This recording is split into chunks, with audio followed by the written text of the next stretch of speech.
Bonjour et bienvenue sur le podcast Leader. Je suis votre hôte, Max Piccinini, coach, mentor et auteur best-seller. Depuis le début de ma carrière entrepreneuriale, j'ai construit 2 entreprises leaders de leur marché. Et aujourd'hui, j'accompagne les chefs d'entreprise à développer leur business. Aujourd'hui, nous allons écouter les problématiques de différents chefs d'entreprise et leur apporter toutes les clés pour les résoudre. C'est parti pour notre premier invité.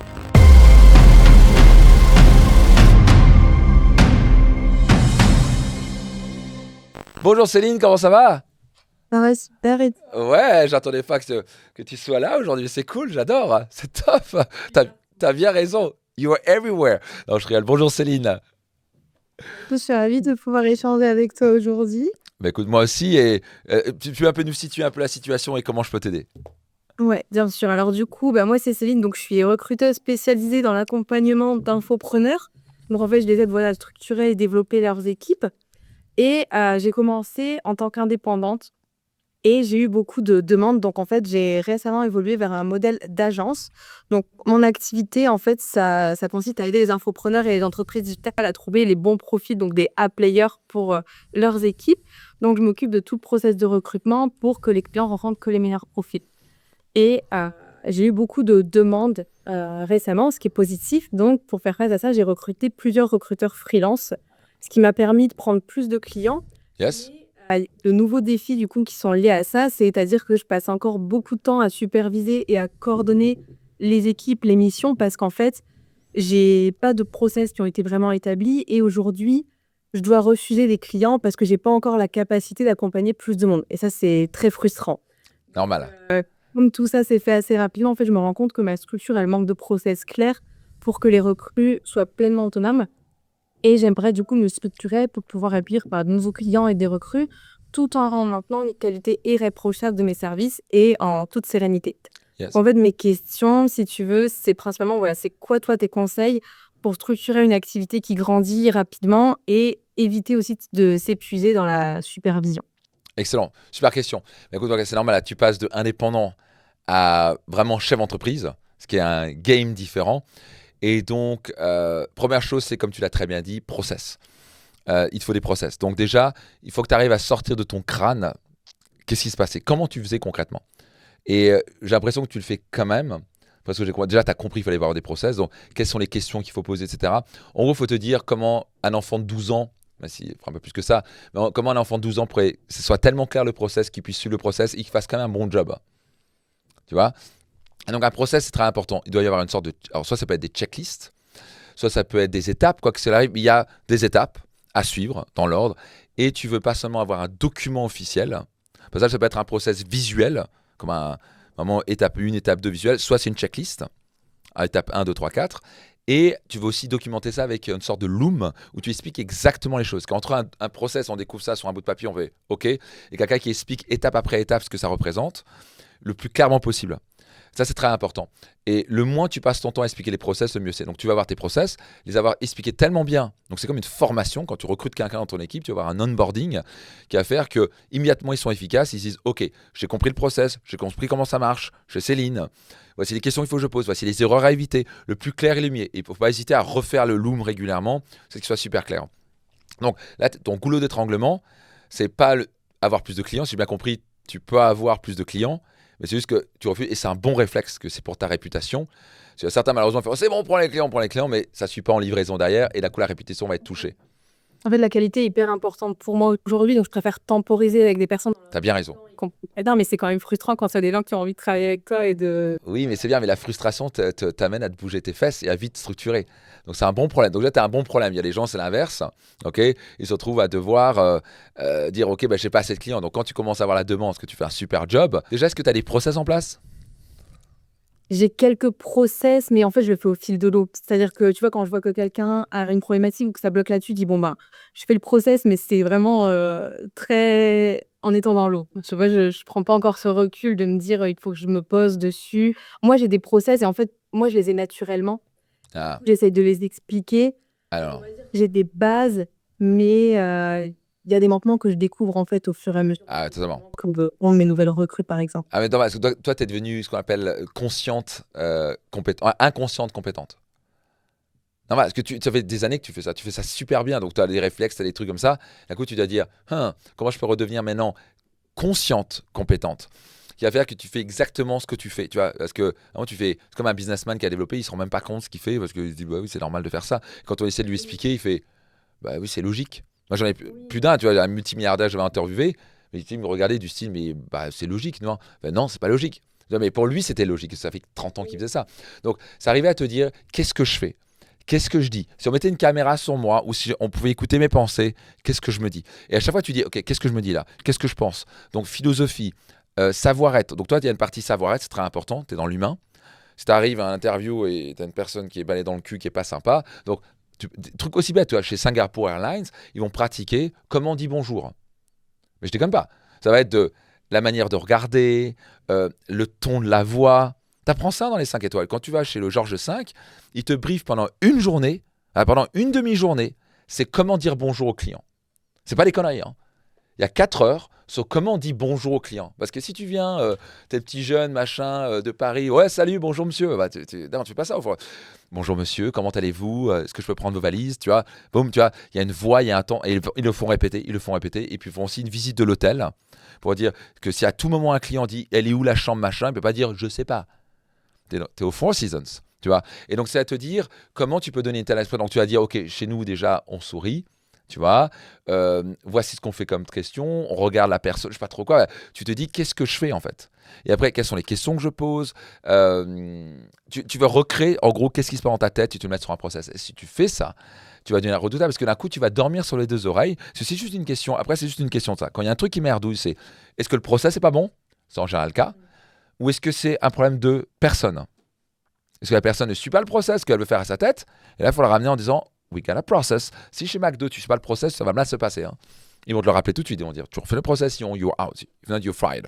Discussion close. Donc, est-ce que c'est un problème de personne ou est-ce que c'est un problème de process? C'est un problème de process. Et parfois, c'est une formation au process. Parfois, c'est pas assez clair. Donc, c'est chiant, c'est douloureux. Personne ne veut le faire. J'ai détesté faire ça. J'ai vraiment mis 3 à 6 mois à me dire ok, il faut qu'on mette des process. Maintenant, je jure que par des process. Où le process? Il faut qu'on mette à jour le process. Parce que j'ai compris l'importance de. C'est le seul moyen de scaler, dans ton cas. C'est de prendre plus de clients, de trouver 5-10 fois plus de clients ou déjà 3 fois plus de clients. Et que tu dormes sur tes deux oreilles. Ça, tu dis, il faut juste que je trouve le talent. Non, il faut que tu trouves le talent et tu le plugues au bon process. Et ça, c'est à toi de le créer. Donc, tu vas te dire, par exemple, prochain trimestre, je vais juste te dire, mon objectif majeur, en plus de continuer la routine habituelle d'aider mes clients à recruter, okay, ça va être rien d'autre que mettre des process en place et les optimiser et jusqu'à ce qu'ils soient top. Et après, tu n'hésites pas à mesurer le process et demander à la personne qui fait son onboarding de mesurer à la fin comment était l'expérience du process. Oui. C'était clair, pas clair, qu'est-ce qu'il aurait, tu vas l'améliorer. Tu vois, ça va bien se passer. Parce qu'après, tu auras juste à dire, tu peux ouvrir les vannes et puis faire rentrer les clients. Oui, non, c'est intéressant aussi de prendre les retours des personnes par rapport à aussi leur compréhension. Est-ce que ma façon pour l'expliquer est claire? Est-ce qu'il manque des choses? Et en fait, oui, je pense que ce qui va être le plus intéressant, ça va être de moi me poser pendant une journée que de prendre du recul, faire comme si je me regardais de l'extérieur et me dire, ben là, qu'est-ce que je fais, mais qu'est-ce qui se passe dans ma tête? Exactement. Comme tu dis, pour moi, c'est logique. Et en fait, quand je vois quelqu'un qui le fait pas, je me dis, mais. Exactement. Attends. Exactement. Tu dis, mais pourquoi tout le monde ne fait pas ça? Tu vois, donc il y a une vieille expression en anglais, c'est common sense is not very common. Le bon sens est rare. Et en fait, le bon sens, que pour toi, c'est du bon sens, mais c'est ce que tu as 10-20 ans d'expérience derrière. Et tu as peut-être 10 ans d'expérience derrière. Donc c'est évident. Donc ce qui paraît évident, tu ne peux pas le faire. Tu ne peux pas scaler une entreprise si tu te bases juste sur trouver des gens et tu penses que c'est X, Y, Z. Et après, bien sûr, c'est aussi la qualité des gens dans ton équipe. C'est évident. Tu es dans le recrutement, donc tu as intérêt à recruter des bons. Mais à la fin, ils vont quand même faire leur truc. Et tu ne peux pas scaler un business quand il y en a un qui a un process, l'autre qui prend son autre process et l'autre qui fait sa façon de faire. Tu veux dire, chez nous, c'est comme ça. That's it. Et donc, en effet, c'est prendre une journée complète, te dire qu'est-ce qui se passe, tu mets ça sur papier et tu veux améliorer tes process. Tu prends un trimestre, il faut 2 trimestres pour ça. Une fois que c'est huilé et que c'est carré, boum, tu peux envoyer la sauce. Tu peux recruter quelqu'un et tu veux pas toi la former. Tu veux avoir des vidéos de formation qui forment, tu vois, un peu comme un truc comme Kajabi ou ailleurs. Étape 1, et tu peux voir qu'elle a suivi le truc avec un petit questionnaire derrière. Et après, tu fais un point, par exemple, 2 fois par semaine avec eux. Alors, tu as vu la vidéo 1, 2, 3, confirme-moi, et tu peux avoir une série de questions qui valident est-ce qu'elle a compris ou pas. Oui. Oui, parce que je me posais la question justement si la personne le fait en indépendant, comment est-ce que nous on s'assure que, elle l'a bien implémenté et qu'elle l'a bien compris? Mais du coup, ouais, si tu mets en place des quiz ou que tu refais un point même, en visio avec elle pour valider, Exactement. de verrouiller les étapes et pas te dire: «Elle a regardé les vidéos rapidement» et Déjà, tu peux voir si elle a suivi les vidéos, déjà, et deux, tu check, tu double-check, tout est bien. Et le meilleur moyen, c'est pas de lui dire, t'as bien compris ça, ça, ça. Tu lui dis, ok, tu lui poses des questions. Donc, tu peux avoir une sorte de test. Tu dis, ok, par rapport à ça, explique-moi, qu'est-ce que tu as retenu de ça? Tu vois? Et donc, tu vas être certain que la personne te reformule. Parfois, entre ce qu'elle a entendu et ce qu'elle a te reformulé, c'est des choses différentes. Quelle est la question la plus importante à poser dans un entretien? Bah ça, il faut que tu revoies la vidéo numéro 2 parce que la question la plus importante, c'est ça, tu vois. Et donc, tu veux t'assurer qu'ils intègrent le truc. Donc, tu es plus en mode laisse, parce que sinon, il n'y a rien de pire que répéter sans cesse les mêmes choses. Tu vois. Surtout si tu te rampes au recrutement et tu dois recruter quelqu'un de nouveau, tu vas juste péter les plombs. Tu vois, parce que tu es en train de servir tes clients. Mais fais les formations. N'hésite pas à remettre à jour, je sais pas, tes looms, tes formations, etc. Et mets un système de juste de contrôle, de check qu'ils ont bien assimilé le truc. Si tu veux ça, ça va très bien se passer. OK, bah, super. Je te remercie beaucoup. Avec grand plaisir, ça t'aide? Ouais, très clair, je te remercie. Ça va être beaucoup plus simple maintenant, au niveau du plan d'action et c'est vrai que, ouais, j'avais déjà des bases mais là, je me rends compte qu'il faut aller vraiment plus loin, sur le côté structure et clarté, me mettre à la place de la personne qui ne sait pas, qui découvre. Mmh. C'est pas la partie la plus agréable, mais pour faire ce qu'on aime et obtenir des résultats extraordinaires, il faut faire des choses parfois qu'on n'aime pas. Oui, oui, je sais que ça va être un travail, qui va être de longue haleine, mais c'est pour ça que c'est bien de le mettre sur le trimestre aussi, mais je sais que derrière, ça va Huh. servir et que c'était bien sûr, il y a de l'amélioration, mais après, ça peut me permettre d'aller plus vite Mais tu vas dormir sur les deux oreilles. en qualité, ouais. Tu seras que le travail est bien. Et aussi un point important pour finir ici, mais bien une fois qu'ils sont sur le terrain, tu veux faire un check régulier et tu vas absolument demander aux clients de mesurer leur performance. Ça, c'est très important. Si tu peux pas juste dire, j'espère, c'est bon, ils ont compris. Tu veux qu'à la fin de chaque entretien, par exemple avec le client, tu dis, est-ce que ça se passe bien avec le client? Tu vois, par exemple, peut-être tous les mois. Comment ça se passe avec X? Tu vois? Et là, ils vont te noter, s'ils notent 4 au lieu de 5 ou 3, qu'est-ce qui se passe? Tu vois? Tu vas avoir un système de feedback. Tu vois? Comment ça se passe? Et bien sûr, checker un peu régulièrement les entretiens, que tout se passe bien, etc., que le client est satisfait. Parce que tu veux absolument t'assurer que le job est fait. Tu vois? À la fin, l'indicateur le plus important pour toute entreprise, c'est la satisfaction client. Il faut la mesurer, celle-là. Cool? Ça t'aide? Ouais, super, merci beaucoup, Max. Avec grand plaisir, Céline. Bonne continuation à toi. Et le Patrice, Oui, hello Max, comment ça va? ça va et toi? Plaisir de te parler. Tout va bien? Ouais, ça va, écoute, j'étais sur mon ordinateur, j'attendais, mais ça fonctionne pas. Donc je suis sur mon téléphone, a priori, ça fonctionne. Bah écoute, super, ouais, temps de stabiliser le truc et tout va bien. Donc, ouais, c'est merveilleux. Tu nous parles d'où, Patrice? Alors je suis chez moi, je suis vite rentré chez moi de ma réunion et je suis dans ma salle de soins Salle de soins. parce que je fais, tu sais, je suis guérisseur magnétiseur et j'ai une petite salle de soins chez moi. C'est vrai? Et, bah, je pensais que tu savais. Ouais. Ah non, je savais pas. T'as une boîte à plus de 10 millions et tu fais guérisseur à côté. Ça, c'est intéressant. Alors j'ai pas trop de temps de le faire. J'ai un ami qui était effectif, on lui fait quelques séances, on lui fait grand bien. Donc voilà, tu vois, Je savais pas ça. Ouais. Ah, je vois que t'as quoi en chiffre d'affaires maintenant? 11 millions, c'est ça? Alors je vais te décevoir un peu, on sera à 16 millions en 2025. 16 millions! Ouais. Yes! Mon Dieu, t'es rentré dans le troisième, t'es quoi? 8 millions, un truc comme ça? 8 millions, ouais. Oh mon Dieu, t'as doublé le chiffre d'affaires en quoi? 2-3 ans, quoi. Ouais, ouais, on va dire on a doublé en 4 ans, je pense. Ouais, en 3 ans, on a doublé, ouais, on a doublé en 3 ans, ouais. Incroyable. Doublé en 3 ans, c'est pas... tu peux être fier de toi. Génial, Patrice. Génial, bravo. Top. Donc c'est cool, c'est bien. Et donc, Et c'est que le début, hein, parce qu'on a fait plein d'autres choses qui arrivent, ça va être... une fois que tu comprends la mécanique, il y a plus de limite, n'est-ce pas? Donc, bravo. Donc je vais l'appliquer au lancement de Caseatus maintenant. Le site internet va sortir à la fin du mois. Ah ben, nous, ce que c'est? Donc fais nos boîtes de fromage. Yes. Ah, moi, je sais, mais c'est juste... ouais. Quand je dis ça, c'est... tu vois, les gens peuvent pas savoir.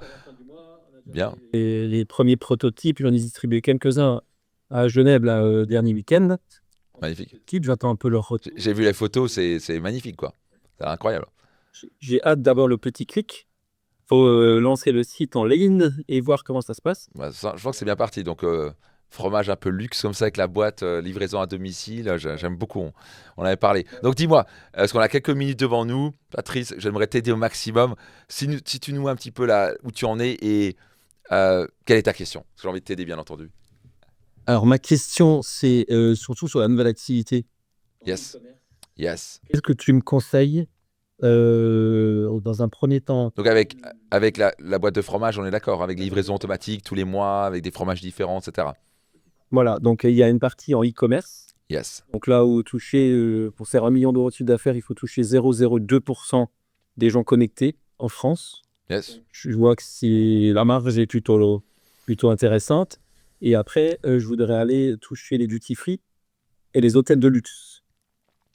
Yes. Ouais, je voudrais qu'effectivement, on puisse offrir une caséatus à tous ceux qui prennent le jet privé, Ouais. par exemple, dans les salons des jets privés, dans les J'aime bien. le président Wilson, tu vois, Super bonne idée. et les duty free, qu'on puisse tout de suite être associé peut-être à avoir, comme la durée, on aurait caséatus, C'est ça. Tu vas avoir des petits stands, tu veux dire, des sortes de mini-magasins. par exemple. Ok. Donc là, ce que j'entends, c'est une stratégie 360 degrés, ce que je trouve très bien. Alors, il faudra peut-être se dire, qu'est-ce que je vais faire en premier? Parce qu'en fait, un va alimenter l'autre. Parce qu'en fait, clairement, le business doit aller du e-commerce. C'est ça qu'il faut driver. Mais de l'autre côté, forcément, si je me balade à l'aéroport, dans un jet ou au first class, et je vois ces boîtes de fromage, caseatus, c'est ça, hein? Caséatus. Caseatus. Là où il y a du fromage en latin. Là où il y a du fromage en latin. Bon, caseatus, c'est magnifique. Donc si je vois caseatus forcément en first class ou en business class, je me dis, ouh, ça c'est une marque élevée, et donc ça va me donner encore plus envie d'acheter online. Donc un va alimenter l'autre. Donc je ne sais pas si tu fais ça intuitivement ou pas, mais c'est un bon move. Donc c'est-à-dire que le plus tu peux être présent dans les trucs luxe, aéroport et même avoir une présence, je sais pas quoi, aux Champs-Élysées ou ailleurs, donc, mais ça c'est pas tout de suite, parce que ça va coûter des prix tout de suite. Donc personnellement, c'est une sorte de double effet qui se coule. Il faut développer l'e-commerce, mais en fait, il faut se développer sa marque, la présence des gens. Et forcément, s'ils le voient dans les endroits un peu luxueux, parce que tu vas facturer plus élevé, là, ça va leur donner en disant, ah, c'est trop bon ce truc, c'est quoi ce concept? Et après, il y a un QR code, ben, commandez, faites votre livraison automatique tous les mois. Tu vois? Et donc, boum, ça les ramène sur le site internet. Ils mettent le QR code, ils payent, hop, laissez-vous surprendre tous les mois avec votre boîte Caseatus. Donc, je trouve ça très très bien de le développer, je trouve que c'est un très bon concept. Donc, alors l'e-commerce, là, il faudra vraiment, si tu commences à faire des publicités, ce qui sera sûrement le cas, il faut que tu mesures chaque élément de ton tunnel. C'est-à-dire que ton tunnel doit être wheelé. Absolument des KPI que tu vas mesurer, ça va être la LTV, que tu n'as pas au début, donc ça va être un peu challenge. Il faut un peu faire une sorte de LTV, veut dire Lifetime Value, la valeur client, et pas seulement la valeur client à 1 an du chiffre d'affaires, mais surtout le profit prévu. Donc, c'est-à-dire que il faudra te projeter, parce qu'une fois que tu l'as, tu sais. Par exemple, tu vas dire, ok, bon, je pense que, on va se projeter que sur 100 clients, j'ai n'importe quoi, il y en a 40% qui vont continuer après 1 an. J'ai n'importe quoi. Hein. Et donc, le drop-off, où ils vont commencer à arrêter, c'est peut-être après 3 mois. Peut-être qu'on va perdre 20% le premier mois, 20 autres % après 3 mois. Tu me suis, essaie de faire un truc plutôt pessimiste. Mais tu vas te dire, par exemple, allez, on vise 30% au bout d'1 an. Ok. Donc, c'est-à-dire qu'au bout de 30, donc tu vas calculer le chiffre d'affaires par client et aussi surtout le profit par client. Ça va pas être facile parce qu'il y a des fromages qui sont plus chers que d'autres, moins chers que d'autres, qui ont des meilleures marges que d'autres. Et... Quoi, on va par soit du farce. Excellent. J'ai déjà fait tous mes KPI par produit, par marge, par numéro de scope. Fantastique. 8 sur chaque. T'es un pro, génial. Tout est calculé au millimètre sur mes KPI. On a déjà fait toute la stratégie marketing et le parcours client. Magnifique. Donc, Seulement alimenter ce que tu viens de me dire. Donc le parcours client, l'objectif, c'est de voir à quel moment on met l'accélérateur, à quel moment, pourquoi ils n'ont pas acheté, à quel moment on relance. Donc ça, j'ai travaillé avec des pros du marketing là-dessus parce que magnifique. il faut qu'on se fasse aider. Donc on a déjà tracé tout le parcours client. Donc ce qui est très intéressant, c'est que moi je suis associé avec mon fils et mon neveu. Donc ça c'est hyper important parce que l'objectif pour moi c'est de reconstruire une boîte qui soit financièrement libre à l'âge de 30 ans. Donc alors, génial. 16-10 ans pour qu'ils soient financièrement libres. Et puis dans 10 ans, je vais suivre la courbe forcément de leur succès. Donc forcément, j'irai aussi vers la super liberté financière dans 10 ans. Génial. T'attends 4 ans, donc ça serait le moment de profiter de cette différence. Ah bah c'est top, il faire ça en plus avec ses enfants. Génial. Mais donc, si tu veux, l'indicateur le plus important pour toi, c'est LTGP/CAC. Alors c'est un peu bizarre ce que je veux dire. Donc, Lifetime Gross Profit. Donc alors tu calcules plus sur 1 an. C'est plutôt du le profit, je vais appeler ça PC1 sur CAC. Donc, profit client 1 an, projeté, en étant pessimiste, divisé par le coût d'acquisition client. Et donc, ton ratio, idéalement, doit être de 5 et plus. Okay, pour pouvoir scaler. S'il est de 5 et plus, tu peux appuyer sur l'accélérateur. S'il est en dessous de 3, tu es rentable. Tu es même très rentable. Mais ça va être compliqué de scaler trop fort. C'est vraiment le coût de publicité va augmenter. Donc, c'est-à-dire que tu vas te dire combien ça me coûte d'acquérir un client. Donc, si toi, ton business va être principalement basé sur la publicité et des partenariats. Alors, un truc qui peut être vraiment pas con, c'est aussi avoir des influenceurs. Ça, je dirais vraiment jouer surtout sur le lancement. Surtout sur le lancement. Peut-être une fois par an, une sorte de campagne, tu vois, ou 2 fois par an. Des influenceurs qui sont vraiment ciblés, tu les payes 5000 balles, je sais pas trop quoi. Mais par contre, ils ont intérêt à driver du trafic. Il ne faut pas que ce soit juste des influenceurs qui vous envoient des gens dans le décor, tu vois. Ils font des stories, machin, en disant, je les ai testés. Vous leur envoyez les boîtes gratuites, tu vois, et tout ce que vous leur demandez, ou parfois pas les payer. Vous leur dites, écoute, est-ce que c'est OK? Nous, on va t'offrir une boîte. Voilà, toi, tu vas être, on va dire, client à vie chez nous, on t'offre gratuitement tes fromages tous les mois. Tout ce qu'on demande, c'est, allez, une fois tous les 3 mois, tu fasses une story, tu postes, tu nous fais un lien, boum. Ça peut être une bonne stratégie. Tout ça, ça te réduit les coûts, ça évite de payer. Ce serait une meilleure stratégie. Et eux, ça leur dit, bah, moi, j'ai mes fromages gratuits tous les mois. Bien sûr, on a déjà la liste des influenceurs potentiels. Gros levier. Donc ça, j'irai là-dessus à fond. J'irai même celui-là que j'utiliserai pour démarrer. Et si possible, être directement en même temps dans 2-3, même si c'est 2-3 lieux, on s'en fout. Vous pouvez même jouer ça sur les réseaux. Tu veux filmer ça, un truc de jet et tout ça, et leur dire on est dans un truc de jet, de je sais pas quoi, de business, on est avec Emirates, je sais pas trop quoi, tu vois, ou Paris, Air France, tout ça. Et si vous êtes dans 2-3 lieux connus, un peu, vous pouvez filmer, tu vois, ça fait crédible. Vous êtes là dans les aéroports et compagnie, et avoir des influenceurs pour vraiment démarrer. Ça, c'est le levier le plus fort parce que ça vous coûte rien. Vous allez rémunérer, ça vous coûte quasi rien en risque. Et une fois que la machine tourne, elle fera passer en mode e-commerce, égale publicité, Google Ads, Facebook Ads, Meta, ça va jouer beaucoup Facebook. Par contre, là, il faut mesurer chaque truc. Le coût par clic, le coût d'acquisition, c'est quoi le taux de conversion? Parce que s'il y a par exemple 10 personnes qui visitent, mais il n'y en a que 1 qui achète, comment passer de 1 à 3 qui achètent? Maintenant, on triple le business pour le même coût d'acquisition. Et donc, ce truc de PC1, profit client 1 an, divisé par coût d'acquisition, il est vital parce que le plus il est élevé, le plus vous pouvez scaler fort. Ouais, c'est juste la publicité, tu vois. Et là, il y a vraiment un truc. Et après, un truc très important, ça a l'air con, mais c'est de faire du retargeting. Tous vos clients, vous voulez absolument reprendre un petit budget, ça va pas coûter grand-chose, 10 € jour, et les retargeter sur Meta, et pour qu'ils vous voient constamment. Et coup, ils pensent à vous. Ah oui, super, tu vois, même si. Et bien sûr, vous voulez avoir un système dès l'acquisition, d'avoir un système d'automatisation. Donc moi, ce que je ferais, c'est du style. Ce que font par exemple des boîtes comme Athletic Greens ou Biogena, par exemple, tu arrives sur le site et ils disent vous pouvez en acheter un, mais si vous partez en virement automatique, en livraison automatique, vous avez par exemple 10%. Donc en fait, tu fais exprès que la boîte seule est plus chère, qui fait qu'ils vont dire ah, c'est quand même cher. Ah, par contre, je peux avoir 10% moins cher ou 5% moins cher si je passe en livraison automatique. Donc maintenant, et en plus, quand vous prenez une livraison automatique, on vous offre X. Donc il y a une incentive à partir en livraison automatique et vous n'avez aucun risque pour arrêter à tout moment. Donc maintenant, tu veux quand même les amener à dire ok, débit automatique de la carte de crédit. Parce que j'ai ce cadeau que je veux. J'ai n'importe quoi, la râpe à gruyère, je sais pas trop quoi. Un truc sympa, cool, fun. Un sac, un truc, je sais pas quoi. Tu vois, une bougie, un truc qui va quand même un rapport avec le fromage. Et vous avez ce cadeau de bienvenue. Et vous avez 5% de réduction de livraison si vous partez en livraison. Donc là, ils se disent je prends ça. Tu me suis ? Et parfois, tu m'as mis incentivé en disant, bah, sur la page suivante, tu dis, bah, prenez-en 2. Parce que vous en voulez plus. Oui, non, tu vois. Et après, c'est la commande est faite, mais là, tu veux maximiser.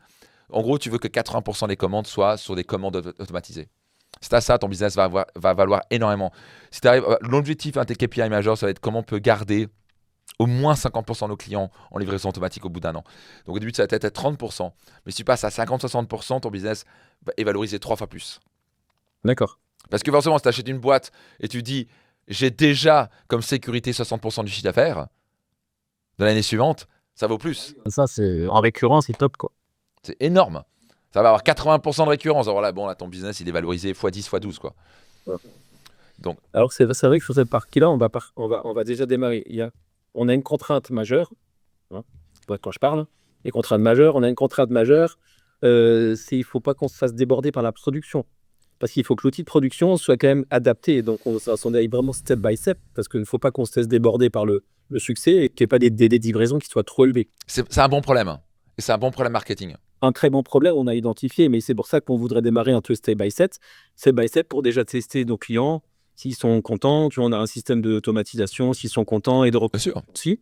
Dans le parcours client, il est dedans. Bien, Ils n'ont pas acheté, pourquoi ils n'ont pas acheté, comment on peut retarguer super. le système pour les faire venir. Là, tu me parlais de scaler, donc ouais, je te fais d'accord avec toi. Donc phase 1, tester, huiler le process, le système, la production, tout ça, j'aime bien. Phase 2, on y va, on est présent dans les lieux luxueux, on envoie ça à des centaines d'influenceurs. Là, il faut envoyer à 1000 influenceurs, tu vois, ou à 500 influenceurs, tu vois.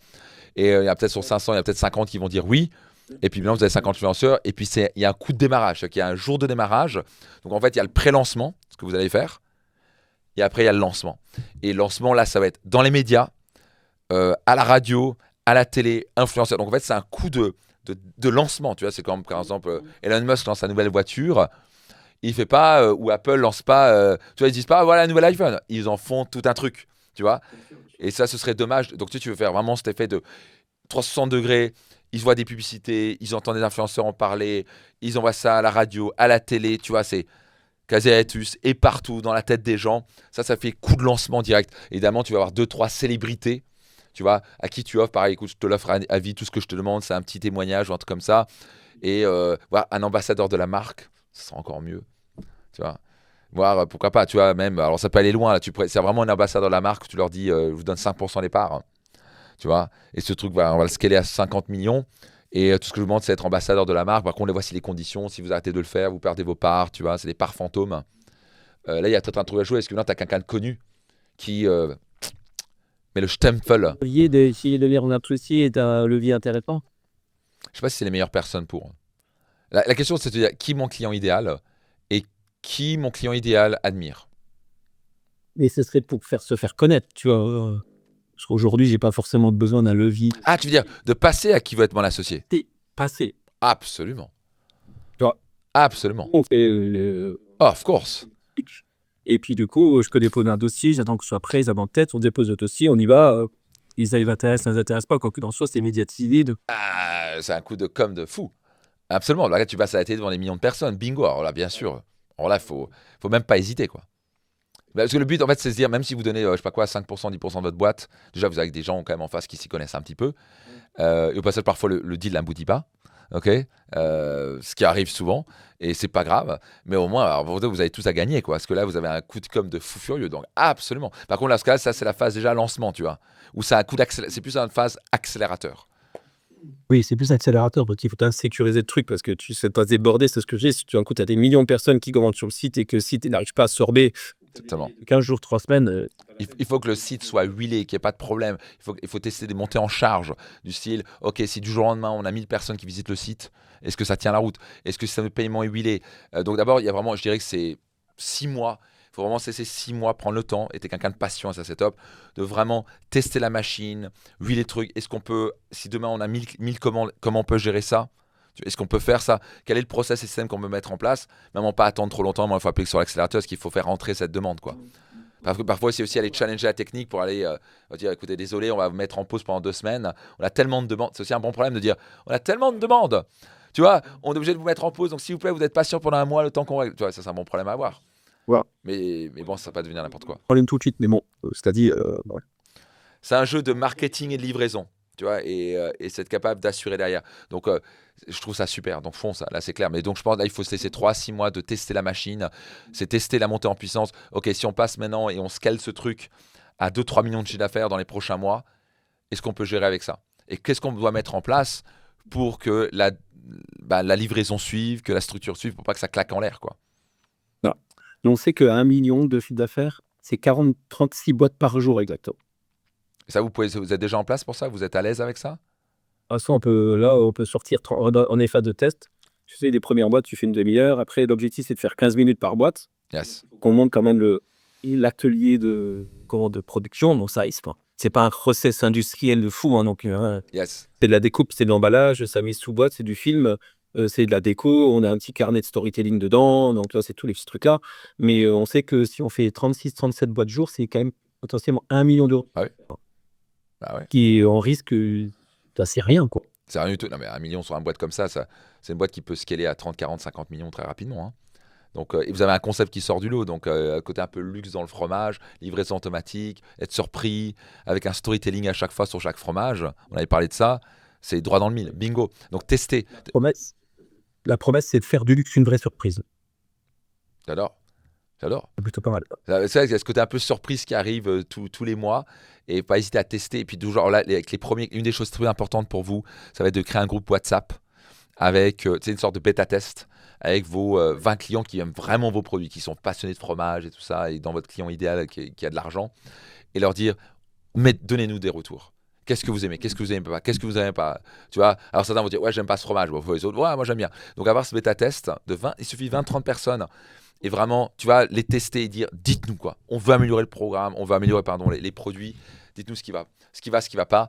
Est-ce que tu veux créer un produit, une expérience tellement top que les gens ont envie d'en parler tout autour d'eux. Même avec ces 20, ils peuvent te ramener 300 clients s'ils vont en parler tout autour d'eux. Tu vois? Bien sûr. Il y a une niche qu'on est en train d'explorer, c'est les cadeaux clients pour les entreprises, en fait. Puisque fin d'année, tu prends tous les chefs d'entreprise, ça n'a jamais quoi offrir en cadeau client, quoi. Yes. Alors tout ce que j'entends ici, Patrice, j'entends beaucoup d'idées, mais attention à pas tout faire en même temps. Tu vois, un domino après l'autre. C'est tout ce que je dis. Donc moi, si j'étais toi, je me planifierais mon plan d'action, toi, le game plan. Plan d'action, ça veut dire, ok, là, dans les 3 mois, voici la priorité. Voici ce qu'on va faire. Trimestre 2 ou trimestre 3, on va faire ça. Tu vois, étape après l'autre. Et après, tu peux dire, et ça, on verra plus tard. Ça, c'est une idée. Parce que tu peux pas tout faire. Sinon, tu vas te disperser. Et tu es quand même quelqu'un de très occupé. Tu as quand même une boîte qui va atteindre 16 millions cette année. Plus, je sais pas, tu fais des trucs, etc. Donc, et tu as une famille. Donc, si j'étais toi, je serais très focus à me dire, ça on fera plus tard. Qu'est-ce qui est prioritaire maintenant? Qu'est-ce qui est l'étape 2? Un domino après l'autre. Pas, là, tu penses trop en séquence, en même temps, plutôt que penser... tu l'as pas pensé en parallèle, tu l'as pensé en séquence. Une après l'autre. Et donc ça, c'est une super idée. Je dis pas que c'est pas une bonne idée, mais qu'est-ce qui est prioritaire? Tu vois? Qu'est-ce qui doit être fait en premier? Qu'est-ce qui doit être fait en deuxième? Donc je t'inviterais à vraiment faire un plan d'implémentation sur 12 mois, chaque trimestre. Qu'est-ce qui doit être mis en place? Et il y a des trucs qui doivent passer en priorité avant les autres. Si tu fais ça, ça va très bien se passer. Mais là, c'est plus de l'implémentation. Là, tu vas être très discipliné sur comment tu vas organiser ton temps. C'est le problème, c'est que tu as déjà une entreprise à côté et tu as une famille et tu fais des trucs à côté. Et donc là, tu dois te discipliner sur qu'est-ce qui doit être fait dans le temps où tu investis là-dedans, quoi. Alors sur la production, on a déjà effectivement, on a trouvé une solution sur la production, c'est qu'on va faire produire par un atelier chantier d'insertion. Et comme ça, on a notre variante d'ajustement. C'est-à-dire que nous, on va payer, on va être dans l'économie circulaire, l'économie sociale. C'est qu'on va faire bosser des gens qui sont éloignés de l'emploi sur des produits autre chose que des produits ingrats et répétitifs.